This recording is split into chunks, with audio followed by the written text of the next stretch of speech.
Welcome back, YouTube. Today we're going to start a new project here. I got a Yard Machines 8 horsepower 26-inch cut snowblower here that I've already done a little bit of modifying and customizing. I made these last year. These are solid 1018 machined shoes for this thing. One solid billet, 3/4 inch thick, 4 inches wide, and they're about 5 1/4 inches long or so. But this thing runs great, blows great, but for out here, the snow drifts and stuff we get just because the way it is, I want a little bit more horsepower. So I've still got this thing sitting on standby.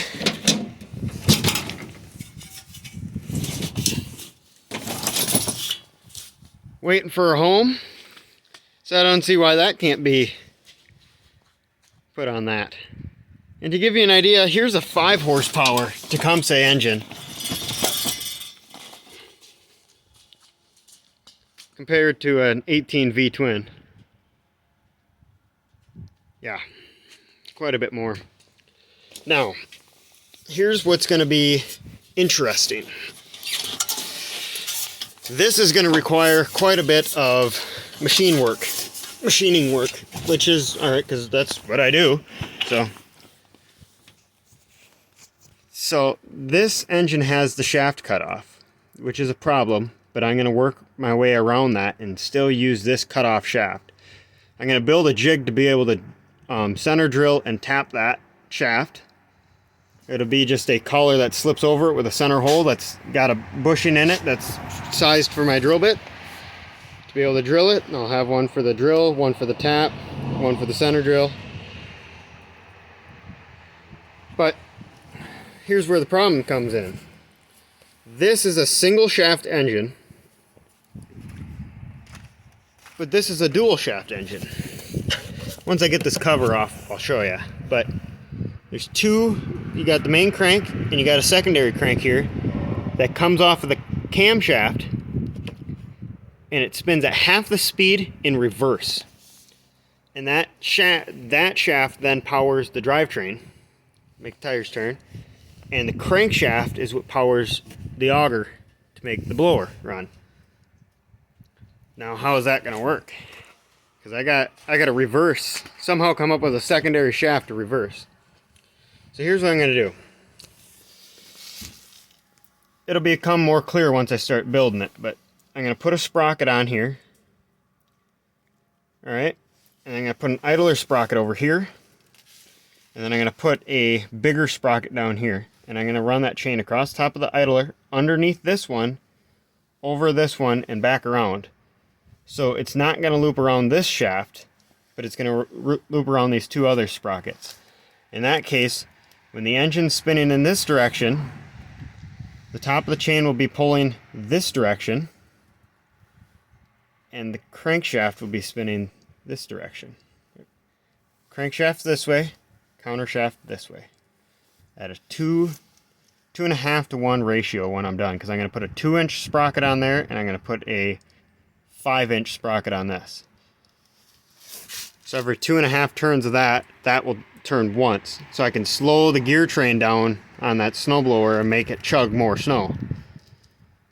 Which might not be necessary, because I'm going to pull the governor out of this motor and or turn it way, way up. I want 4,500, 5,500 RPM, something like that. I want a lot of RPM out of this motor, which it'll handle. It'll do just fine. And I'm going to boost up my gear ratio. So instead of being like 750 RPM right here inside this auger, don't worry, I'm going to change all the fluid and change the bearings and probably upgrade the crap out of them. But I'm going to make that auger spin up to like 3,300 RPM instead of 750. So with any luck, I can get this thing to blow snow about 100 feet or so. Yeah.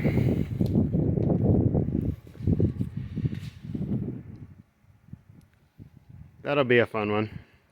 Now, I do not have a pull start for this thing, so this thing's going to be electric start only And this is a 12-volt starter, so I'm gonna have to put a battery on this thing, which would be convenient for me anyways. I just turn the key and go. But I gotta make sure that that battery is always good. I will be able to put, because I'm gonna have a battery on it, I'm gonna put light bar on it and big old lights instead of this one little dim one here. Put a nice big 16-inch LED light bar on there, whatnot. Maybe put a couple more over here. Make this thing into one big snowblower. Make this thing scream. And we are going to take these pipes here. It's currently got this style muffler on it, and I'm going to make some more flanges. I'll machine some new ones at work, and we're going to take and pull these out and stand the thing up with flappers, some pipes. It'll sound sick. It'll blow snow far. I've even thought about using this. This is a electronic engaged PTO clutch that came off this mower, and I might switch this clutch around, put her back here hanging off the back, and use that to drive the auger. That'll bring me up to my speed that I want to be at, and then I can make this thing pull a button and turn the auger on. Yeah, it's not particularly safe, but neither is the whole idea, so be it. I'll just be careful with it. I'm going to be the one running it. Yeah. Let me know what you think about this crazy idea. Make sure to like, subscribe, leave a comment. This is Crazy Builder 141 signing off. Have a good day.